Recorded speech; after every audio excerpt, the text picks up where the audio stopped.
হুমায়ুন রাজু, ইরানি পারভিন, সাব্বির হোসেন, মারুফা বেগম, বদরুজ্জামান, ফারুক হোসেন সহ অসংখ্য ভাইয়েরা, আপনারা নিশ্চয়ই জানেন যে খুলনা জেলার প্রত্যেকটা উপজেলা থেকে ৩-৪ জন করে বাছাই করে আমাদের এই সংগঠনটা সুসংগঠিত করার চেষ্টা করেছি। খুলনা থানার ভিতরে, খুলনা মহানগরের ভিতরে যে কয়টা থানা আছে প্রত্যেকটা থানা থেকেও আমরা 2-3 জন করে সাংবাদিক এখানে এসে পৌঁছেছে। আসলে এখানে উপস্থিতি দেখা যাচ্ছে 21 জন, কিন্তু আসলে 21 জন না। ইতিমধ্যে আমার কাছে কমপক্ষে 10 থেকে 12 জন সাংবাদিক তারা মেসেজ লিখে ভয়েস মেসেজ করে পাঠিয়েছে, ভাই আমাকে যদি কমিটি করেন আমাকে একটা স্থানে আপনি রাখবেন, আর আমাদের যে সদস্য ফর্মের যে বিষয়টা, যে টাকার বিষয়, সেটা মনির ভাইকে পাঠিয়ে দেবো, আমি অমুক সমস্যা তমুক। আসলে আমার ইচ্ছা যে এই টাকাটা আমি আমার পকেটে রাখবো না, এই টাকাটা আমি আমার কারো পকেটেও রাখবো না। আমার সবসময় ইচ্ছা, যে কারণে একটু আগে আমি যখন এই প্রোগ্রামে আসছি তখন আমি এক ব্যাংকে যে আমার আজকে যে টাকা কালেকশন হবে সেই টাকা আগামীকাল যৌথভাবে যৌথ অ্যাকাউন্টে 3 জনের নামে হয়, সভাপতি, সম্পাদক আর কোষাধ্যক্ষ 3 জনের নামে আমি এই ব্যাংকে টাকাটা ঢোকাবো। হয়তো এই সংগঠনে আমি একদিন থাকবো না, আমরা যারা নেতৃত্ব দিচ্ছি তারাও থাকবে না, আপনারাই নেতৃত্ব দেবেন, কিন্তু আসলে আমার ইচ্ছা যে অন্তত কমপক্ষে একটা অবহেলিত যেসব সাংবাদিক আছে তাদের জন্য একটা প্ল্যাটফর্ম থাকবে। কারণ এখানে অনেকেই বলছে যে এই সংগঠনে এমন এক সময় হয়তো আসবে, এই সংগঠনে ঢুকতে হলে হাজার হাজার টাকা দিয়েও সে ঢুকতে পারবে না, কারণ সব প্রেস ক্লাবের সদস্য তারা না, তারা চেষ্টা করেও কিন্তু ঢুকতে পারে না। আমাদের এইখানেও এক সময় এরকম হবে। আর ইতিমধ্যে আসলে এই সংগঠন সংক্রান্ত আপনারা খুব সুন্দর সুন্দর পরামর্শ দিয়েছেন, মিষ্টি মিষ্টি কথা বলেছেন। আসলে আপনারা সবাই বক্তা, আমার সংগঠনের সাথে যারা আছে সবাই সুন্দর সুন্দর বক্তা। আমি আসলে ভালো কথা বলতে পারি না, আমি আপনাদের কি বোঝাবো। আসলে আপনাদের কাছে অনেক কিছু শেখার আছে, অনেক সুন্দর সুন্দর কথা বলছেন। আমার ইচ্ছা আছে, নজরুল ইসলাম নবী যে কথা বললো, ইতিমধ্যে কিন্তু আমি 2-3 মাস যাবো আমি এই এলাকা থেকে কয়েক জায়গায় আমরা থানা দিয়েছি। সেটা হচ্ছে কি, মানে আমরা স্থায়ীভাবে একটা অফিস করার জন্য 4-5টা জায়গা আমরা অলরেডি দেখে রাখছি, সরকারি জায়গা। সেইটা আমরা সুযোগ পেলে আমরা ইনশাল্লাহ আমাদের স্থায়ীভাবে আমরা সেইখানে কার্যালয় করবো, এটা হচ্ছে আমাদের ইচ্ছা আছে, কিন্তু ইনশাল্লাহ একসময় হবে। আর 2-3 দিন পর আমরা এই সামগ্রী দিয়ে থাকি, সেখানে সিমাই, চিনি, ডাউল, কিশমিশ, বাদাম, তেল, সাবান, মানে একটা গরিব ফ্যামিলির জন্য ওই ঈদের সকালবেলা যে জিনিসটা প্রয়োজন আমরা তার সেই গরিব অসহায়কে সেইটা সাপোর্ট দেওয়ার চেষ্টা করি। আমি একদিন এক প্রোগ্রামে একটু সহযোগিতা করতেছেন, এইটা আমি কখনো দেখি নাই। আপনাদেরকে অসংখ্য ধন্যবাদ। সেই জন্য বারবার করে আমার ওই সংশ্লিষ্ট যারা ছিল সবাইকে বারবার করে ধন্যবাদ জানাইছে যে আমি আমার লাইফে অনেক জায়গায় চাকরি করেছি, কিন্তু এরকম আমি কখনো দেখি নাই। অবশ্যই আমাদের আশা আছে যে হয়তো 25, 26, 27 বা 28 রমজান আমরা এই প্রোগ্রামটা করবো। এর আগে প্রোগ্রাম করার আগে রমজানের 2রা বা 3রা রমজানে আমরা মাথায় মাথায় যারা আছি সবাইকে ডাকবো, ডেকে এক জায়গায় বসে তারপর আমরা ডেটটা ফিক্স করবো।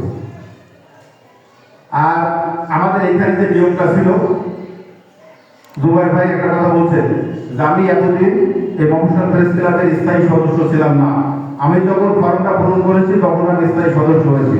আসলে যে কোনো সংগঠনে আমার যদি নিজের যদি কিছু ইনভেস্ট না থাকে, ওই সংগঠনের প্রতি আমার কোনো মায়া থাকে না। দেখেন এই যে 500 করে টাকা নির্ধারণ করেছি, মাথায় ভাবতে মিটিংয়ে কিন্তু এটা সিদ্ধান্ত হয়েছে যে আমরা সবাই 500 করে টাকা দেব। অলরেডি আমাদের এই গ্রুপে একটা ব্যক্তি টাকা দিয়েছে, সে আছে এই যে মনিরা, ও বলছে যে ভাই না 500 না 1000, বলতে দেখলাম তো 1000 টাকা সেট করে দিয়ে আমার ফোন দিতে পারে। তা আমি ওরে বললাম যে দেখো বোন, আসলে সবাই টাকা দিয়েছে, আর অনেক সদস্য যারা আমার বিভিন্নভাবে মেসেজ পাঠাইছে, ভাই ওই টাকাটা পাঠাই দেব, আমাকে একটা স্থানে রেখে। কিন্তু আসলে আজকে মনে হয় পূর্ণাঙ্গ কমিটি করার মতো সদস্য এগুলো উপস্থিত নাই, সেক্ষেত্রে পূর্ণাঙ্গ কমিটি হয়তো করা যাচ্ছে না। আর পূর্ণাঙ্গ কমিটি কিভাবে করবো, কারণ আমরা এখানে যে কয়েকজন সদস্য, সব সদস্য কিন্তু আমাদের যে নিয়মতান্ত্রিক আছে সেই নিয়মতান্ত্রিক ভাবে কিন্তু সদস্য হই নাই।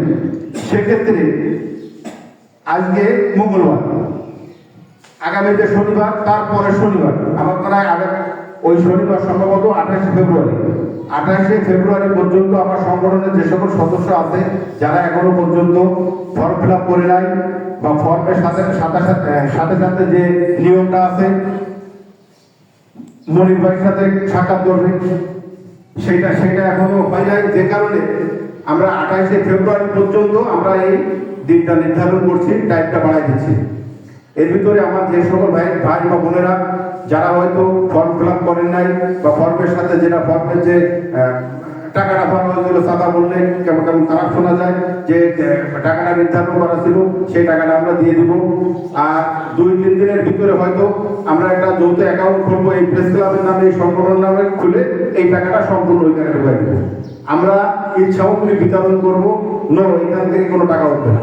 এই টাকা আপনারা যদি সবাই সহযোগিতা করেন ইনশাল্লাহ আমরা হয়তো 400-500 লোককে সামগ্রী দেবো, প্লাস যদি উপযুক্ত টাকা থাকে সেক্ষেত্রে আমার সাংবাদিক ভাইয়েরা যারা আছে সবাই হাতে হাতে কিছু কিছু করে ইচ্ছালাম এদিকে যত 500 টাকা আছে সে ছুটে চলে আসে। আমি ওর বলে কি ব্যাপার তুই 500 টাকা নেওয়ার জন্য ছুটে চলে আসবে? ভাই শোনো, এটা হচ্ছে সংগঠনের টাকা, সংগঠনের পক্ষ থেকে তুমি দিচ্ছ, সেক্ষেত্রে এই টাকাটা আমি মনে করি আমার সাংবাদিক জগতে আমার এই টাকাটা সব থেকে বড় পাওয়া, আমার কোটি কোটি টাকা থাকতে পারে। কিন্তু বিষয় হচ্ছে যে আমরা যদি সামগ্রী দেওয়ার পরেও আশা করি কিছু টাকা থাকবে প্রত্যেক সদস্যর হাতে, আমি হ্যান্ডশিপ করবো, প্লাস তার হাতে কিছু না কিছু 100 টাকা দিলে সে অন্তত দিন সকালে বন্ধ করবে যে না আমার সংগঠনের পক্ষ থেকে দিচ্ছে। এটা আমাদের ইচ্ছা আছে, শুধু আমার ইচ্ছা না, আপনাদের সবারও ইচ্ছা। আর আশা করি ইনশাল্লাহ আল্লাহ যদি সহায় অবশ্যই এই ইচ্ছা পূরণ হবে। সময় আর থাকবে না, আল্লাহ যদি আমাদের সুস্থ রাখে, আমাকে যদি আল্লাহ পাক সুস্থ রাখে, আগামী বছর শীতকালে আমার সদস্য যে কজন থাকবে সমস্ত সদস্য প্লাস সদস্য পরিবার সহ আমি পিকনিকে যেতে পারবো, সবাই পিকনিকে যাবো। এবার ওই পিকনিকের সময় আমার যে কজন সদস্য থাকবে প্রত্যেক সদস্যের গায়ে যে গেঞ্জি থাকবে সেই গেঞ্জির সামনে পিছনে লেখা থাকবে খুলনা মফস্বল প্রেস ক্লাব, সবাই গায়ে ইনশাআল্লাহ এই গেঞ্জি থাকবে। আসলে অনেক কথা হয়েছে, আর আমরা যেভাবে যে চিন্তা চেতনা নিয়ে 26 অক্টোবর আমরা শুরু করেছিলাম, আজ ফেব্রুয়ারি মাস 2-3 মাস অতিবাহিত হয়েছে। আমার পর্যায়ক্রমে প্রতিনিয়ত আমার সদস্য বাড়ছে।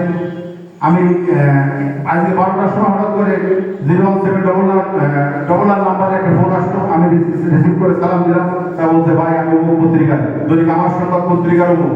তার কিছু বলেন আপনি কেন ফোন করছেন? কত ভাই জান আপনি একটা সংগঠন করেছেন, আমাদের সংগঠন রাখতে হবে। আমি আপনার দাওয়াত দিল কি? তাকে বলছে যেই দিন না কেন আপনার কি নিয়ম আছে সেই নিয়মতান্ত্রিকভাবে আমি সদস্য হবো।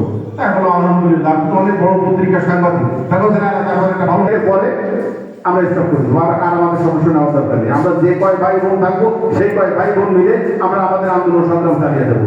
আমাদের দাবি দাবা আদায়ের ক্ষেত্রে আমাদের যা প্রয়োজন আমরা তাই করবো। সামনে 21শে ফেব্রুয়ারি দিন খুলনা শহরে যেসব সাংবাদিক ভাইয়েরা আছে আপনাদেরকে ডাকলে অবশ্যই একটু আসবেন। আমরা হয়তো সকাল 8টায় যাবো, 8টায় দিয়ে একটু ছবি তুলবো। তো ইচ্ছামুখী বিচার বিষয়ে আমরা অবশ্যই করবো, ইচ্ছা আছে। তবে সেক্ষেত্রে রোজার 2-3-4 হলে ওই সময় আমরা মাথায় যারা খুলনা শহরে থাকে অনেক দূরিত ডেকে আনা আসলে ঠিক না। শহরে যারা আছি আমরা 5-7 জন 10 জনে ডেকে বা ফোনে তাদের সাথে পরামর্শ করে আমরা একটা ডেট সিলেক্ট করবো। তাই এখন আপনারা বলেন আমরা কি করতে পারি? মনে করেন যে এই যদি ব্যাংক অ্যাকাউন্ট খুলতে সেক্ষেত্রে আহ্বায়ক কমিটি দিয়ে কিন্তু ব্যাংক অ্যাকাউন্ট খোলা যায় না, যায় রাজু ভাই? এরকম কোনো নিয়ম আছে? আমার মনে এরকম কোনো নিয়ম নাই। তাহলে আপনারা বলেন আমরা কি করতে পারি? আমার ব্যক্তিগত মতামত হচ্ছে যে আজকে হয়তো আমরা আংশিক একটা কমিটি করতে পারি, সেটা হচ্ছে সভাপতি, সম্পাদক, কোষাধ্যক্ষ। সেক্ষেত্রে আমরা এই টাকাটা একটা ব্যাংকের যৌথ অ্যাকাউন্ট করে আমরা ওখানে ঢোকাতে পারি। তাহলে যারা বাকি আছে, যারা আসি নাই, তাদের একটা আগ্রহ বাড়বে যে না আমি মঙ্গলবারের মিটিংয়ে যাই মঙ্গলবারের মিটিংয়ে গেছিল 30 জন হয়তো 15,000 টাকা দেয়, তো দেখতেছি 15,000 টাকা ব্যাংকে ঢুকবে, তাহলে তাদের আগ্রহটা বাড়বে। এখন আপনারা কি বলেন? আপনার পরামর্শ দেন।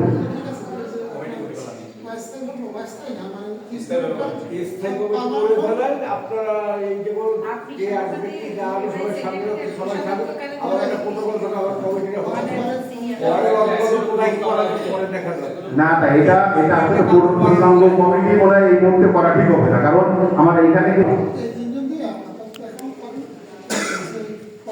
না না 3 জনের অ্যাকাউন্ট না, আপনারা এখানে করা যেতে পারে, এই 3টে পদ সিলেক্ট করা যেতে পারে। সিনিয়র সাহেব বলেন কি কি করা যেতে পারে?